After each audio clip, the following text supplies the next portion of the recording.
അല്ല ഇതാരാ? മമ്മദോ? എന്താ ഇന്ന് ഇത്ര സന്തോഷത്തില്? നിങ്ങളറിഞ്ഞില്ലേ, ഞാൻ പാസ്സായി, SLC പാസ്സായി.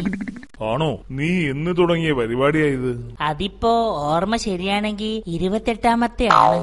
നിന്നെ സമ്മതിക്കണം. എന്റെ പേര് ലിംക ബുക്കിൽ വരാൻ പോവാ. ഗിന്നസുകാര് നോട്ടിട്ട് വെച്ചിരിക്കല്ലേ. അല്ല, എങ്ങനെയാ പാസ്സായെന്ന് പറ. വലിയ കഥയാണ് മോനെ. ഇക്കൊല്ലം താമരശ്ശേരി കോളേജിലാ പഠിച്ചത്. ഞമ്മക്കാണെ ഭയങ്കര ഓർമ്മക്കുറവാ. അൽഷവർമാസ്. അൽഷവർമ്മയല്ല, അൽഷിമേഴ്സ്. അത് തന്നെ. വന്നു കഴിഞ്ഞിട്ട് അതല്ല ഇതല്ലാന്ന് പറഞ്ഞിട്ട് ഒരു കാര്യമില്ല. വന്നത് വന്ന്. എന്നിട്ട് പരീക്ഷ വന്ന് എല്ലാ പേപ്പറും കുഴപ്പമില്ലാണ്ട് എഴുതി. കണക്കാ എന്റെ വീക്ക്നെസ്. കടുകുമണി വ്യത്യാസത്തിൽ അങ്ങോട്ടോ ഒന്ന് ഇങ്ങോട്ടോ ആയാ ഞമ്മള് തവിട് പൊടി. ഞമ്മള് വിട്ടില്ല. പഠിച്ചോനെ നിങ്ങള് കാത്തോളീന്നും പറഞ്ഞ് അപ്പുറത്തിരുന്ന ചോറാന്റെ പേപ്പർ നോക്കി അതുപോലെ എഴുതി വെച്ച്. റിസൾട്ട് വന്നപ്പോ ഞമ്മള് പാസ്. അമ്പട വീരാ.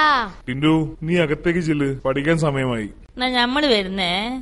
ടിൻഡു, നീ ആ മമ്മദ് പറഞ്ഞതൊന്നും കാര്യാക്കണ്ട. അവൻ എങ്ങനെയും പാസ്സാവട്ടെ. കോപ്പി അടിച്ചിട്ടോ എങ്ങനെയും. അവനെ സമ്മതിക്കണം. പകല് മുഴുവൻ മീൻ കച്ചവടം, അതിന്റെ ഇടയിലാ പഠിത്തം. നിനക്ക് ഇവിടെ പഠിക്കാൻ എന്തൊക്കെ സൗകര്യങ്ങളുണ്ട്? ടേബിൾ ലാമ്പും മേശയും കസേരയും എല്ലാമില്ലേ? വലിയ കാര്യമായി പോയി. ഇത് എല്ലാവരുടെയും വീട്ടിലുള്ളതല്ലേ. പണ്ട് ഞാൻ പഠിച്ച കാലത്തെ വക്ക് പൊട്ടിയ സ്ലേറ്റും മായ്ക്കാൻ മഷിത്തണ്ട് ചെടിയും മാത്രമേ ഉണ്ടായിരുന്നുള്ളൂ. ഇത് എത്രയോ സിനിമയിൽ കേട്ടു തഴമ്പിച്ച ഡയലോഗാ.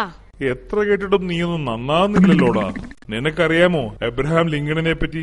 പുള്ളി കുട്ടിയായിരുന്നപ്പോ സ്ട്രീറ്റ് ലൈറ്റിന്റെ വെളിച്ചത്തിലായിരുന്നു അത്രേ പഠിച്ചത്. അച്ഛൻ ഇതൊക്കെ അറിയാം. പിന്നെ എന്തിനാ അച്ഛാ എനിക്ക് ടേബിൾ ലാമ്പും കസേരയും മേശയും ഒക്കെ വാങ്ങിത്തന്നത്? അറിഞ്ഞുകൊണ്ട് എന്നെ നശിപ്പിക്കാനാണല്ലേ.